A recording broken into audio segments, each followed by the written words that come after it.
Ladies and gentlemen, boys and girls, welcome to a Palladia Talks Persona 5 and a little bit of fire. No, it's Tokyo Sessions Mirage FE. That is a compound fracture of a name. But we'll talk about that here in a second. Anyway, I've missed a couple of things. I've been out of the loop for a while. Reasons for it, I have a new job, so I'm adapting. That'll help in the long run, though. I have a new phone as well, but I'm still working on getting that working. Oh, and there go my cats. Sorry, my kittens are playing over in the corner, and they just rode one of our tables to the ground. Actually, it's only halfway down, and they're still trying to play on top of the tilted table, so that's... Anyway, this will be a short video. I'm just going to cover a couple of things that happened at E3 with Persona 5, a couple of confirmations, and a couple of other things.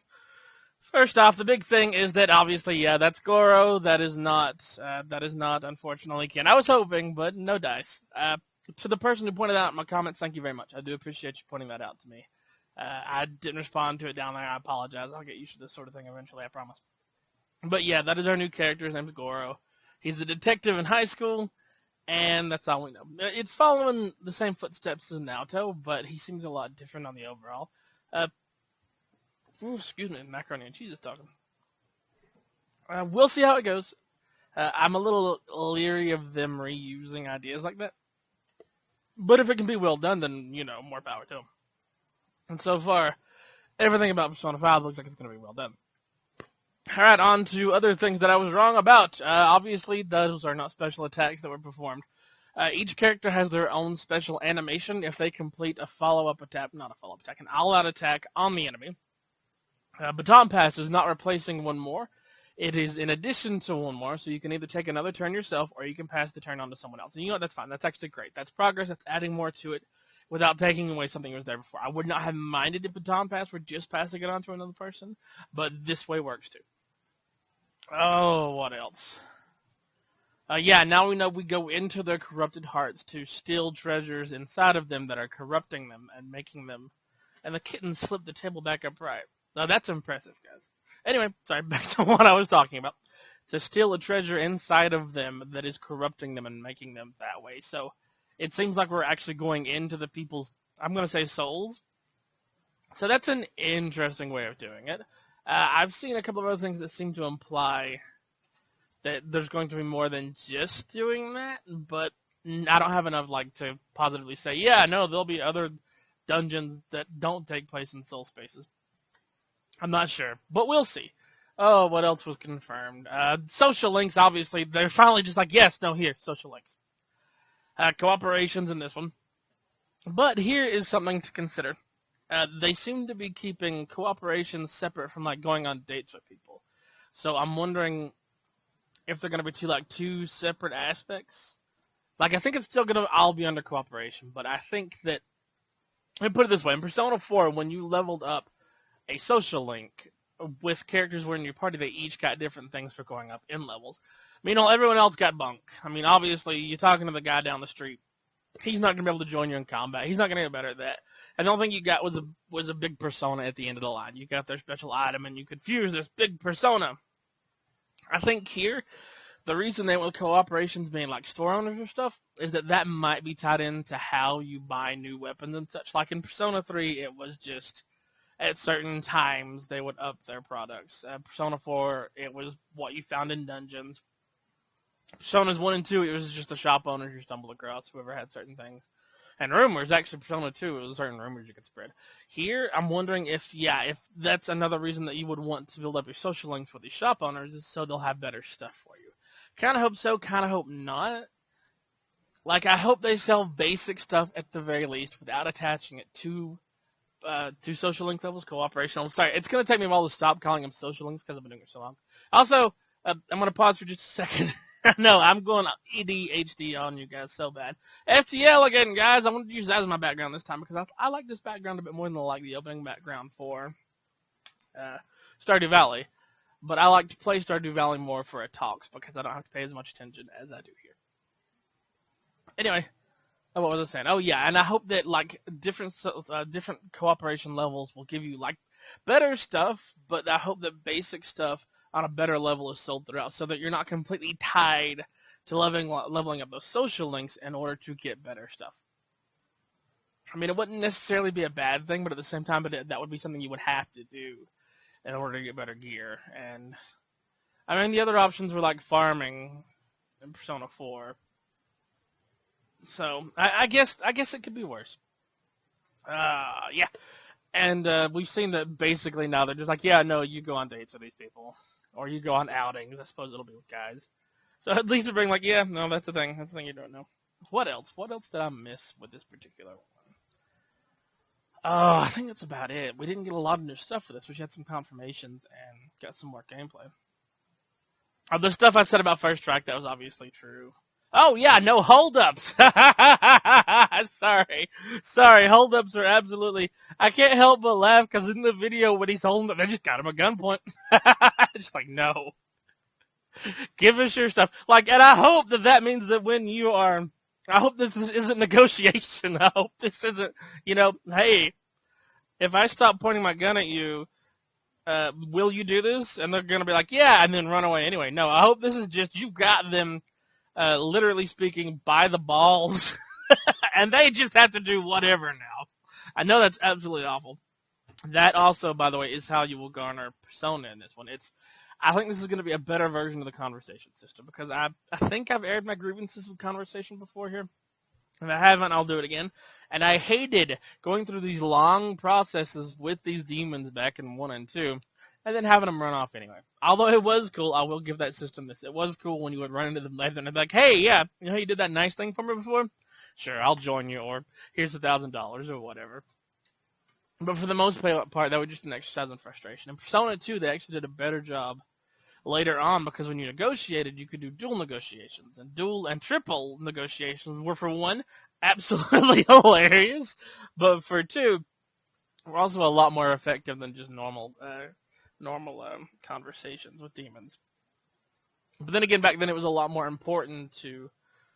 No, I say that, but here it looks like when you talk to them, they just become your new persona. Which is, if so, then... pardon my English, but holy shit, that's going to mean every demon you run across in game, except probably a notable few, as usual, will be available as Persona. Which would also explain why we're fighting the demons in this one, as opposed to shadows, because each of these people is now a Persona. Each of these demons, is now a Persona for you to talk to, and to pick up, and to level up. And that's awesome. That offers so much variety, and just... Yeah, no, and it's just absolutely, that's really cool. Like, I'm not complaining. Before, you got them for their cards, and then you use their cards to make Persona. But now it is flat out the enemies you fight. And I don't know how we didn't figure that out fully before. Like, we had, with the Ganesh demon, we had our ideas with it, but we weren't positive. But now it's just, and it just clicked in my mind that that's going to be how that goes, where you have all these different Persona just from holding them at gunpoint, be like, you know what, you're mine now.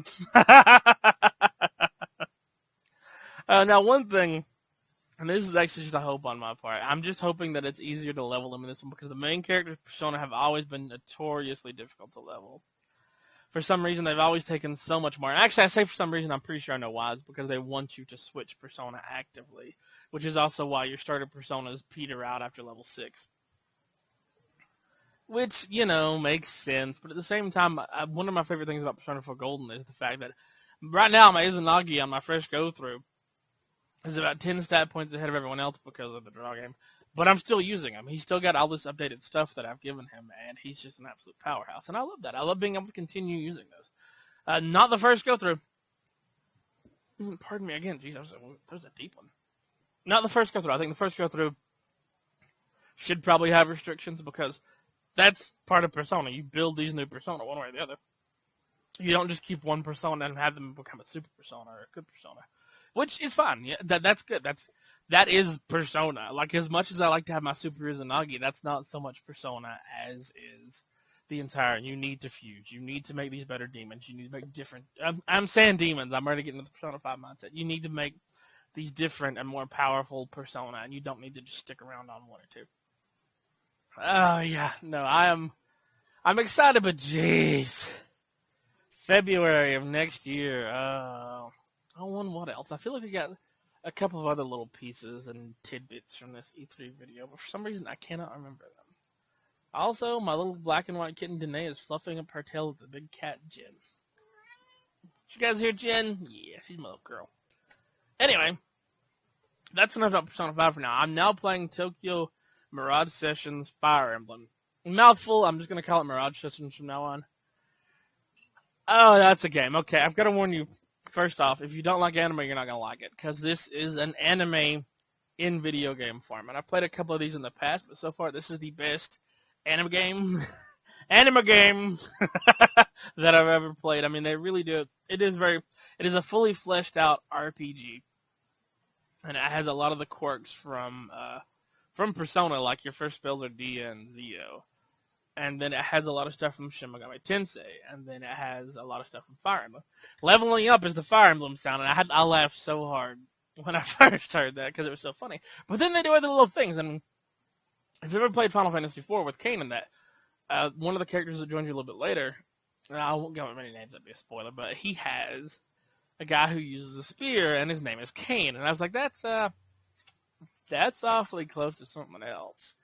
And then I was like, yeah, but they wouldn't do that. You know, it's just coincidence. And then the main character and another person are talking, and the one person is absolutely oblivious to the affections of the other. And Kain makes a comment, and I was like, they did that. But Kain's comment is, you know what, this feels oddly familiar. And I laughed so hard, because if you've ever played doggone it, I'm stuck with the 4. It's Final Fantasy IV, Cecil and Rosa is absolutely in love with Cecil, and he's just kind of oblivious to it. So it's such an odd throw out. It's like, that's a Square Enix game, or Square Soft, sorry.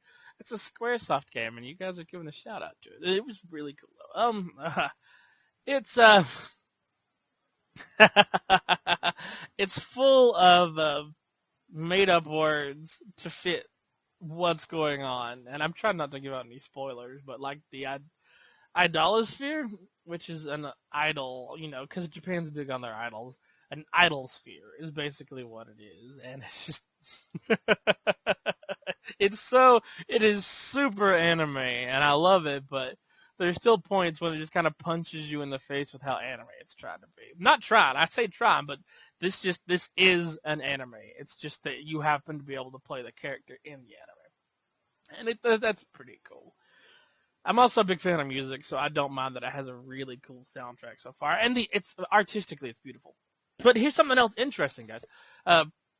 If you played it, or if you're going to play it, it actually shares some similarities with the up-and-coming Persona 5. Like, I'm pretty sure they use them here as, like, a testing ground, as it were.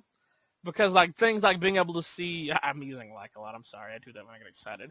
Being able to see what enemies are weak against when you just mouse over the spell. Like, one of the starter spells is Zio, like I said. If someone's weak to Zio, an exclamation mark pops up over their head.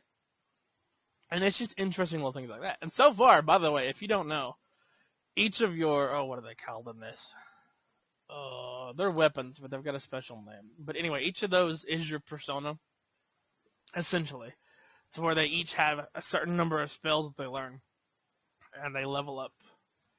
They actually level up separately in this one from you. I mean, like in other personas, but I mean totally... Your stats don't come from your weapons. Your stats come from you directly. And then your weapons are for your attack power, obviously. And then how you learn skills. And each of them has a mastery. So far, 1 to 5. Oh, it's going to change. But it's very interesting. You've got all the old spells and spells. And then follow-up attacks of this are, I think they're very well done. I think it's very interesting. If you strike an enemy with a weakness, and someone else has a follow-up skill, they're called sessions, for that skill that you used, I'll give you an example here in a second, then they'll do a follow-up attack. Like, say, I'll give the first one you learn. Your main character has Zio, which is an electric spell. Your first secondary character has a spell called, I think it's a leg follow-up. And that means if you hit an electric weakness, she will follow up with a stab attack. And if everyone in your party has these, then they will perform these sessions one after another after another. If you hit 3 sessions, then you steal something from the enemy for 1. And then every hit thereafter... No, if they hit 0, then every hit thereafter, the enemy has 0 hit points. And I don't actually know what the point of that is. It's just overkill so far. But, yeah, no, it's interesting. It's actually a lot of fun. It's... the localization is a little bit on the...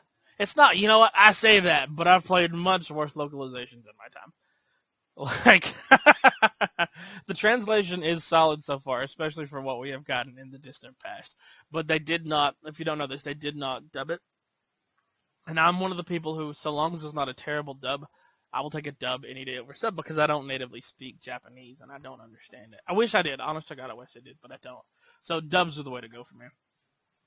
Except for in weird cases, like this is, most of you people aren't going to understand this, and I apologize very seriously, but Mermaid Melody. For some reason, the Italian opening to Mermaid Melody is just freaking awesome to me. The Japanese is okay. The American's fairly off. But I don't know if there is an American. I should look that up. I've just always listened to the Italian opening and then listened to the subs for it. Anyway, yeah, no, so it is a bit of an thing that there are no dubs. By the way, if you guys didn't know, there is no dual audio planned for Persona 5's release, but in Atlas's fashion lately, they're listening to fans and considering releasing a Japanese track for the English speakers, and I think every other speaker too, just in case you guys who don't speak English or Japanese are listening into this. But they're considering having having the Japanese language as a DLC later on, which is cool. I mean, it shows that they do listen to their fans, and I mean, while I think the people calling for that are relatively in the minority, no offense to any of you guys who are listening to this, I do think it's important that they listen to, and that's not something that ruins anything. You know, it's not like they're forcing everyone to go with just subs. So that's fine. You know, that's in addition to and not in replacement of. So that's really fantastic. I think that's about it. I've rambled on longer than I actually intended to, and it's really just been rambling because, as you've seen, nothing's going on in the background. But I wanted to talk about the Persona 5 stuff that we've heard about. Morgana's English voice actor sounds okay. She sounds more tolerable than Teddy. And that's no offense to Teddy, because Teddy's voice actors both did fine. She sounds decent. What else? Did I miss anything from E3? I don't know, I'm bouncing around. And I'm going to bounce around here, too. If you guys ever listen to me and my sister when we talk. A lot of people have a hard time following us because we talk about just random things. Like, we'll pop from one conversation to the next within the span of, 5 minutes. And that is, unfortunately, what I'm doing here. I'm sorry, guys. I'll try to be easier to follow in the future. Anyway, I do believe that's about all for now. I will be doing a video shortly, and probably another Navy field, too. I'll be showcasing the battleship. I might actually go through and showcase each of the different ship types. I'm not very good with them. Please don't expect great things from me. But I'll just showcase them a bit. With my CV in that game, for what little I plan on playing in the future on channel, I mean, I'm going to build up to level 60, which gives you access to another set of planes, which are supposed to be much better than the level 1 versions, which, hey, makes sense to me. And hopefully that'll help to improve my performance. They'll be faster, they'll be more durable, and they'll deal more damage. Because if you guys watched, you don't deal a lot of damage early on with the early planes. But the higher level ones you do. And I think the torpedoes are faster too, not about me. Anyway, rambling's over. I'm done. I want to thank you guys very much for joining me, and I will be seeing you